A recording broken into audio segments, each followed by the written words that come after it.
कश्ती हादसे पर मुल्क भर में यौम शोक, कौमी परचम सरनिगू, जाँ भाग होने वालों के लिए खुसूसी दुआओं का एहतमाम। वज़ीर-ए-आज़म ने तहकीकात के लिए 4 रुकनी कमेटी तश्कील दे दी। इंसानी स्मगलिंग में मुलविस अफराद के खिलाफ घेरा तंग करने का हुक्म। मुलविस एजेंट्स के खिलाफ फौरी कार्रवाई और क्रैकडाउन और सजा देने की भी हिदायत।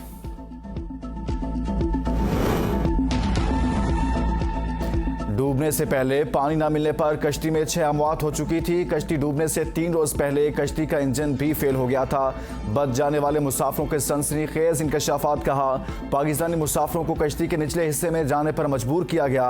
निचले हिस्से से पाकिस्तानी ऊपर आना चाहते तो इनसे बदसलूकी की जाती। हादसे में बच जाने वाले शामी पनाहगुज़ीन अयात ने दावा किया कि यूनानी कोस्ट गार्ड्स 3 घंटे तक हमें डूबता हुआ देखते रहे। हमें बचाने वाले यूनानी कोस्ट गार्ड मारते रहे कि मुंह बंद रखो। कश्ती हादसे में जाँ बाग 79 तारकीन वतन की डेड बॉडीज को एथेंस में सर्द खाने में मुंतकिल कर दिया गया। आज से डेड बॉडीज के DNA टेस्ट का अमल शुरू हो जाएगा। 79 डेड बॉडीज में से ज्यादा तादाद पाकिस्तानियों के होने का खदशा। समंदर के जहरीले पानी की वजह से डेड बॉडीज की हालत इंतहाई खराब।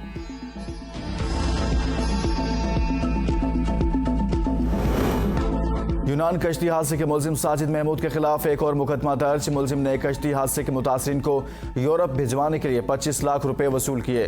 तर्जुमान FIA के मुताबिक मुलजिम के दीगर साथियों की गिरफ्तारी के लिए छापे मारे जा रहे हैं।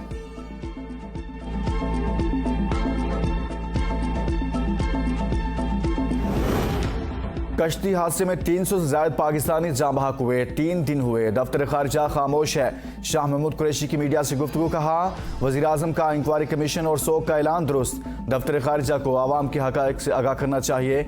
मैंने दफ्तर खारिजा में एक सेल बनाया था। मीडिया जाकर देखे और पूछे वो सेल काम कर रहा है कि नहीं। मेरी तमाम हमदर्दियाँ लवाहिकीन के साथ हैं। नून लीग और PP का इत्तेहाद खत्म हो चुका, ऐलान होना बाकी है। बिलावल भुट्टो के सिंध के हवाले से खदशात दुरुस्त हैं। आज़ाद कश्मीर के इलेक्शन में धांधली हुई तो नून लीग ने मेयर के इलेक्शन में PP को वोट क्यों दिए। थाना खन्ना के हंगामा राय केस में शाह महमूद की जमानत में कल तक तोसी।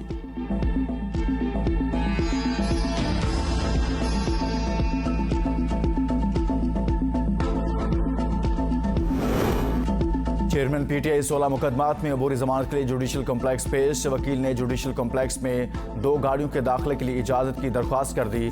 अलकादर ट्रस्ट केस में चेयरमैन PTI और बुशरा बीबी की आज नैब में भी पेशी का इम्कान।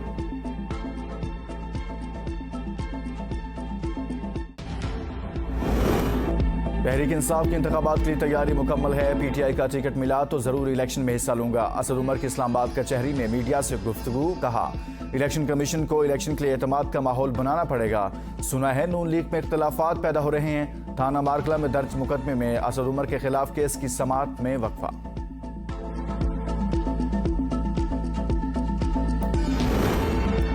साकिब निसार के बेटे की ऑडियो लीक पर खसूसी कमेटी में तलबी का केस। इस्लामाबाद हाई कोर्ट ने हुक्म इम्तना में 16 अगस्त तक तोसी कर दी।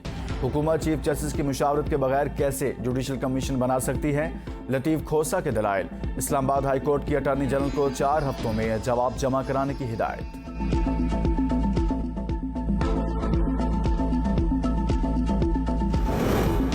पाकिस्तान और ईरान के दरमियान 2 तरफा सियासी मुशावरत का 12वां दौर। सेक्रेटरी खारजा डॉक्टर असद मजीद की ईरानी वजीर खारजा और नायब वजीर खारजा से मुलाकातें। 2 तरफा तिजारत बढ़ाने, तवानाई, ट्रांसपोर्ट, तालीम के शोबों में ताउन बढ़ाने पर इत्तफाक। सेक्रेटरी खारजा का ईरान और सऊदी अरब के दरमियान सफारती ताल्लुकात को मामूल पर लाने का खैर मकदम। कश्मीर कॉज के लिए ईरान की साबित कदम हिमायत को सराहा।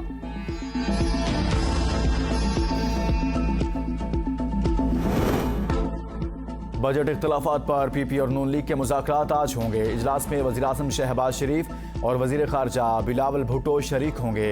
पीपल्स पार्टी के बजट पर तहफ़्फ़ुज़ात दूर किए जाएंगे।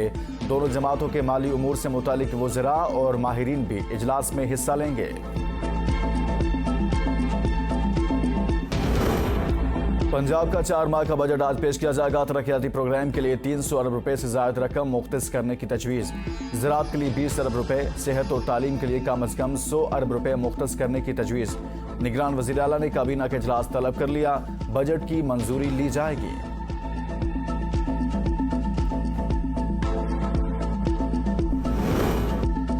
बलूचिस्तान के आइंदा माली साल का बजट आज पेश किया जाएगा। बजट का कुल हजम 700 अरब रुपए से जायद होने का इम्कान।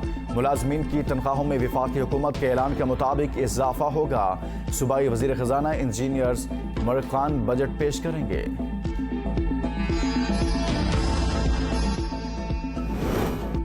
मेयर और डेप्टी मेयर कराची की हल्फबरदारी तकरीब आज होगी। मुर्तजा वहाब और सलमान मुराद ओहदे का हल्फ उठाएंगे। तकरीब हल्फबरदारी गुलशन जिना पोलो ग्राउंड में मुनक्किद होगी। Election commissioner Sindh Ejaz Anwar Chauhan mayor और डेप्टी मेयर कराची से हल्फ लेंगे। हाफिज नईमुर रहमान को भी तकरीब हल्फबरदारी में शिरकत की दावत।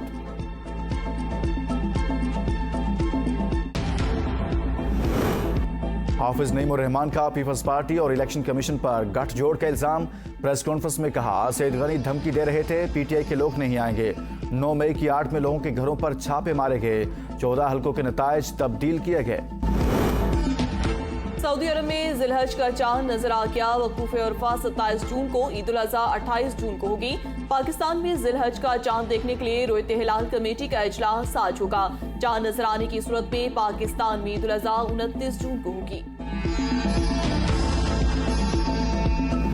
ईद कुर्बान के करीब आते ही मवेशी मंडियों में रौनकें बढ़ गई। खूबसूरत जानवरों की आमद जारी। खूबसूरत बैल, मेंढे और बकरे शहरियों की तवज्जो का मरकज बन गए।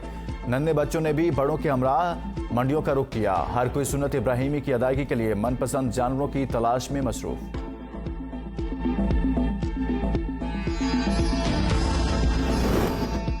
पेशावर की रिंग रोड मवेशी मंडी में शेरों की धूम। 12 मन से ज्यादा वजनी सफेद रंग का बैल शेरू। बच्चों और बड़ों की खसूसी तवज्जो का मरकज। व्यापारी की डिमांड 22 लाख रुपए।